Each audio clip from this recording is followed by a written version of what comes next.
Shalom Yehuda, Shalom Ephraim. Dans le nom de Yahweh, Yahweh l'Élohim de Yisraël, aujourd'hui lecture de la paracha Émor dans Vaïkra au chapitre 23. Yahweh parla ainsi à Moshe. Parle au béné Israël et dis-leur les solennités de Yahweh que vous devez célébrer comme convocation sainte. Les voici, mes solennités. Pendant 6 jours, on se livrera au travail, mais le 7e jour, il y aura repos, repos solennel pour une sainte convocation. Vous ne ferez aucun travail, ce sera le Shabbat de Yahweh dans toutes vos habitations. Voici les solennités de Yahweh, convocation sainte, que vous célébrerez en leur saison. Au 1er mois, le 14 du mois, vers le soir, Pessah sera offert à Yahweh. Et au 15e jour de ce mois, ce sera la fête des Azim pour Yahweh. Durant 7 jours, vous mangerez des Azim. Le 1er jour, il y aura pour vous convocation sainte, vous ne ferez aucune œuvre servile. Vous offrirez un sacrifice à Yahweh 7 jours de suite. Le 7e jour, il y aura convocation sainte, vous ne ferez aucune œuvre servile. Yahweh parla ainsi à Moshe. Parle au béné d'Israël et dis-leur, quand vous serez arrivés dans le pays que je vous accorde et que vous y ferez la moisson, vous apporterez un omer des prémices de votre moisson au Kohen, lequel balancera cet omer devant Yahweh pour vous le rendre propice. C'est le lendemain de la fête que le Kohen le balancera. Vous offrirez le jour du balancement de l'omer un agneau sans défaut âgé d'1 an en holocauste à Yahweh. Son oblation, 2/10 de fleurs de farine pétrie à l'huile, à brûler en l'honneur de Yahweh comme odeur agréable. Et sa libation, 1/4 de hin de vin. Vous ne mangerez ni pain ni grain torréfié, ni gruau, jusqu'à ce jour même, jusqu'à ce que vous ayez apporté l'offrande de votre Elohim, statut perpétuel pour vos générations dans toutes vos demeures. Puis vous compterez chacun depuis le lendemain de la fête, depuis le jour où vous aurez offert l'omer du balancement, 7 semaines qui doivent être entières. Vous compterez jusqu'au lendemain de la 7e semaine, soit 50 jours, et vous offrirez à Yahweh une oblation nouvelle. De vos habitations vous apporterez 2 pains destinés au balancement, qui seront faits de 2/10 de farine fine et cuits à pâte levée. Ce seront les prémices pour Yahweh. Vous offrirez avec ces pains 7 agneaux sans défaut, âgés d'1 an, un jeune taureau et 2 béliers.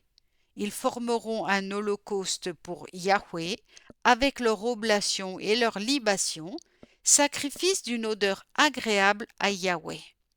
Vous ajouterez un bouc pour le péché et 2 agneaux d'1 an, sacrifice rémunératoire. Le Kohen les balancera avec le pain des prémices devant Yahweh ainsi que 2 des agneaux. Ils seront consacrés à Yahweh au profit du Kohen. Et vous célébrerez ce même jour, ce sera pour vous une convocation sainte, où vous ne ferez aucune œuvre servile, statut invariable dans toutes vos demeures pour vos générations. Et quand vous ferez la moisson dans votre pays, tu laisseras la tienne inachevée au bout de ton champ, et tu ne ramasseras point les glanes de ta moisson. Abandonne-les aux pauvres et à l'étranger. Je suis Yahweh, votre Elohim. Yahweh parla à Moshe en ces termes. Parle ainsi au béné Israël. Au 7e mois, le 1er jour du mois, aura lieu pour vous un repos solennel, commémoration par une fanfare, convocation sainte. Vous ne ferez aucune œuvre servile et vous offrirez un sacrifice à Yahweh. Yahweh parla à Moshe en ces termes. Mais au 10e jour de ce 7e mois, qui est le jour des expiations, il y aura pour vous convocation sainte, vous mortifierez vos personnes, vous offrirez un sacrifice à Yahweh. Et vous ne ferez aucun travail en ce même jour, car c'est un jour d'expiation destiné à vous réhabiliter devant Yahweh, votre Elohim. Aussi, toute personne qui ne se mortifiera pas en ce même jour sera supprimée de son peuple. Et toute personne qui fera un travail quelconque en ce même jour, j'anéantirai cette personne-là du milieu de son peuple. Ne faites donc aucune sorte de travail, loi perpétuelle pour vos générations dans toutes vos demeures. Ce jour est pour vous un chômage absolu où vous mortifierez vos personnes. Dès le 9 du mois au soir, depuis le soir jusqu'à l'autre, vous observerez votre chômage. Yahweh parla à Moshe en ces termes. Parle ainsi au béné Israël. Le 15e jour de ce 7e mois aura lieu la fête des tentes. Durant 7 jours, en l'honneur de Yahweh. Le premier jour, convocation sainte. Vous ne ferez aucune œuvre servile. 7 jours durant, vous offrirez des sacrifices à Yahweh. Le 8e jour, vous aurez encore une convocation sainte et vous offrirez un sacrifice à Yahweh. C'est une fête de clôture. Vous n'y ferez aucune œuvre servile. Ce sont là les solennités de Yahweh que vous célébrerez comme convocation sainte en offrant des sacrifices à Yahweh, holocaustes et oblations, victimes et libations, selon le rite de chaque jour.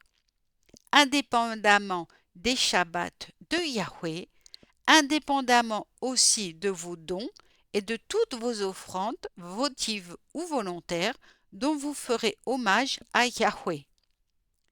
Mais le 15e jour du 7e mois, quand vous aurez rentré la récolte de la terre, vous fêterez la fête de Yahweh qui durera 7 jours. Le premier jour, il y aura chômage et chômage le 7e jour. Vous prendrez le premier jour du fruit de l'arbre hadar, des branches de palmier, des rameaux de l'arbre habot et des saules de rivière. Et vous vous réjouirez en présence de Yahweh, votre Elohim, pendant 7 jours. Vous la fêterez cette fête de Yahweh 7 jours chaque année. Règle immuable pour vos générations, c'est au 7e mois que vous la solenniserez. Vous demeurerez dans des tentes durant 7 jours. Tout indigène en Israël demeurera sous la tente, afin que vos générations sachent que j'ai donné des tentes pour demeurer aux enfants d'Israël quand je les ai fait sortir du pays d'Égypte, moi, Yahweh, votre Elohim. Et Moshe exposa les solennités de Yahweh au béné Israël. Amen. Shabbat Shalom.